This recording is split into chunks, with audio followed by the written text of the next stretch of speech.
Good morning दोस्तों, welcome to सारांश academy. आज 31 मई 2020 है और आज के दिन के सारे करंट अफेयर्स हम इस वीडियो में डिस्कस करेंगे।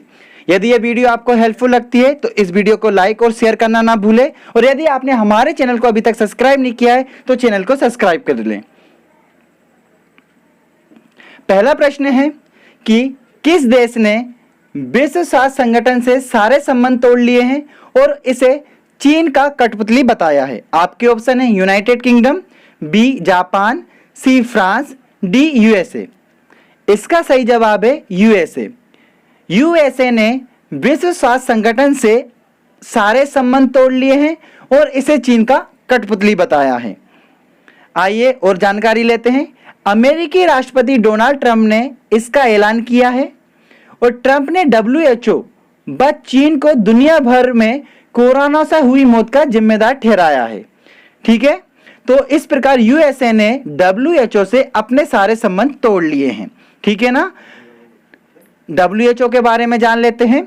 WHO का पूरा नाम वर्ल्ड हेल्थ ऑर्गेनाइजेशन है और इसकी स्थापना 7 अप्रैल 1948 को हुई थी। याद रखिएगा कि WHO की स्थापना 7 अप्रैल 1948 को हुई थी। इसका मुख्यालय जिनेवा, स्विट्जरलैंड में है और यह स्वास्थ्य के क्षेत्र में एक सर्वोच्च वैश्विक संस्था है। ठीक है ना। अब हम यूएसए के बारे में जान लेते हैं। यूएसए उत्तरी अमेरिका महाद्वीप का एक देश है। ठीक है, इसकी राजधानी वॉशिंगटन डीसी है। इसके राष्ट्रपति डोनाल्ड ट्रंप है और इसकी मुद्रा डॉलर है। अगले प्रश्न की ओर बढ़ते हैं। अजीत जोगी का 29 मई 2020 को निधन हो गया है। वे छत्तीसगढ़ के कौन से मुख्यमंत्री थे? आपके ऑप्शन है पहले, बी दूसरे, सी तीसरे, डी चौथे। इसका सही जवाब है ऑप्शन ए पहले। तो अजीत जोगी जिनका हाल में ही निधन हो गया है वो छत्तीसगढ़ के पहले मुख्यमंत्री थे। आइए और जानकारी ले लेते हैं। अजीत जोगी की उम्र 74 साल थी और वो 9 मई से कोमा में थे। 2000 में जब छत्तीसगढ़ राज्य बना तो अजीत जोगी को पहले मुख्यमंत्री बने और वे 2003 तक सीएम पद तक रहे थे। तो हाल ही में अजीत जोगी का निधन हो गया है। वो छत्तीसगढ़ के पहले मुख्यमंत्री थे। अब हम छत्तीसगढ़ के बारे में जान लेते हैं। ये हमारा प्यारा भारत है और भारत के मध्य प्रदेश से 1 नवंबर 2000 को अलग होकर छत्तीसगढ़ राज्य का गठन हुआ था। छत्तीसगढ़ राज्य की राजधानी रायपुर है। इसके वर्तमान में मुख्यमंत्री भूपेंद्र सिंह बघेल हैं और वर्तमान में राज्यपाल अनुसुईया उइके है। तो हमें इस क्वेश्चन से इतनी जानकारी मिल जाती है। अगले क्वेश्चन की ओर बढ़ते हैं। किस सरकार ने कुशल श्रमिकों के लिए रोजगार सेतु योजना शुरू की? Option A Uttar Pradesh, B Madhya Pradesh, C Haryana, D Gujarat. इसका सही आंसर है ऑप्शन बी मध्य प्रदेश। तो मध्य प्रदेश के मुख्यमंत्री शिवराज सिंह चौहान जी ने कुशल श्रमिकों के लिए रोजगार सेतु योजना की शुरुआत की। दोस्तों मैं आपको बता दूं कि यह योजना कोविड-19 महामारी के कारण राज्य में वापस आने वाले कुशल श्रमिकों के लिए रोजगार सुनिश्चित करेगा। हम जानते हैं कि कोरोना महामारी के कारण बहुत से कुशल श्रमिक बेरोजगार हुए हैं, तो उन्हीं को रोजगार देने के लिए शिवराज सिंह चौहान जी के द्वारा रोजगार सेतु योजना प्रारंभ की गई। इसकी पात्रता क्या होगी कि श्रमिक मध्य प्रदेश का स्थायी निवासी हो, समग्र आईडी कार्ड धारक हो और यदि ना हो तो उसका आवेदन ऑनलाइन आवेदन की अंतिम तिथि 3 जून 2020 होगी। अर्थात भी 3 जून 2020 तक अपना ऑनलाइन आवेदन कर सकता है। आइए अब हमारे प्यारे मध्य प्रदेश के बारे में जानते हैं। यह है हमारा प्यारा मध्य प्रदेश। इसकी सीमा 5 राज्यों से लगती है।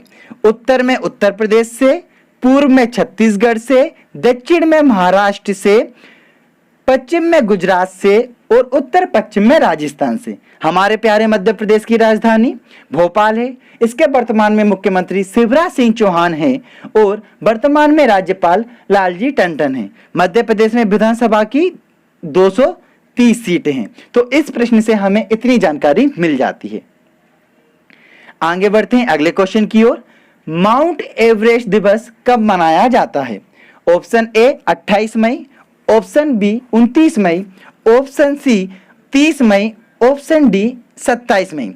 तो इसका सही जवाब है माउंट एवरेस्ट दिवस 29 मई को मनाया जाता है। याद रखना, माउंट एवरेस्ट दिवस 29 मई को मनाया क्यों जाता है। अब क्वेश्चन है कि क्यों मनाया जाता है, तो आइए जानते हैं। एडमंड हिलेरी और तेंजिंग नोरगे इसी दिन 1953 में माउंट एवरेस्ट पर पहुंचने वाले पहले व्यक्ति बने थे। तो उसी की याद में 29 मई को माउंट एवरेस्ट बनाया जाता है। अब यहां से हमें दो क्वेश्चन याद रखना है। सबसे पहला तो माउंट एवरेस्ट विश्व की सर्वोच्च चोटी है और इसकी ऊंचाई 8,848 मीटर है। याद रखिएगा, वेरी इंपॉर्टेंट क्वेश्चन है कि माउंट एवरेस्ट विश्व की सर्वोच्च चोटी है और इसकी ऊंचाई 8,848 है और माउंट एवरेस्ट नेपाल में स्थित है, यह भी याद रखिएगा। और माउंट एवरेस्ट पे चढ़ने वाले पहले व्यक्ति कौन थे? एडमंड हिलेरी जो कि न्यूजीलैंड से थे और तेंजिंग नोरगे। ठीक है, तो हमें इस प्रश्न से इतनी जानकारी मिल जाती है। अगले प्रश्न की ओर चलते हैं। किस सरकार ने प्रवासियों के लिए मुख्यमंत्री स्वरोजगार योजना का शुभारंभ किया है? ठीक है, आपके ऑप्शन है मध्य प्रदेश, बी उत्तराखंड, सी हरियाणा, डी गुजरात। तो इसका सही आंसर है उत्तर बी उत्तराखंड। तो उत्तराखंड सरकार ने प्रवासियों के लिए मुख्यमंत्री स्वरोजगार योजना का शुभारंभ किया है। आइए हम जान लेते हैं इस योजना के बारे में। मैं आपको बता दूं, इस योजना के अंतर्गत न्यूनतम ब्याज दर पे उद्यमियों को ऋण उपलब्ध कराया जाएगा। अब हम उत्तराखंड के बारे में जान लेते हैं। उत्तराखंड का गठन 9 नवंबर 2000 को हुआ था। उत्तराखंड की राजधानी देहरादून है। उत्तराखंड के राज्यपाल बेबी रानी मौर्य है और उत्तराखंड के मुख्यमंत्री त्रिवेंद्र सिंह रावत है। आप इस चित्र में देख सकते हो, ये त्रिवेंद्र सिंह रावत है जिन्होंने नई योजना का शुभारंभ किया और इस योजना का नाम क्या है? स्वरोजगार योजना।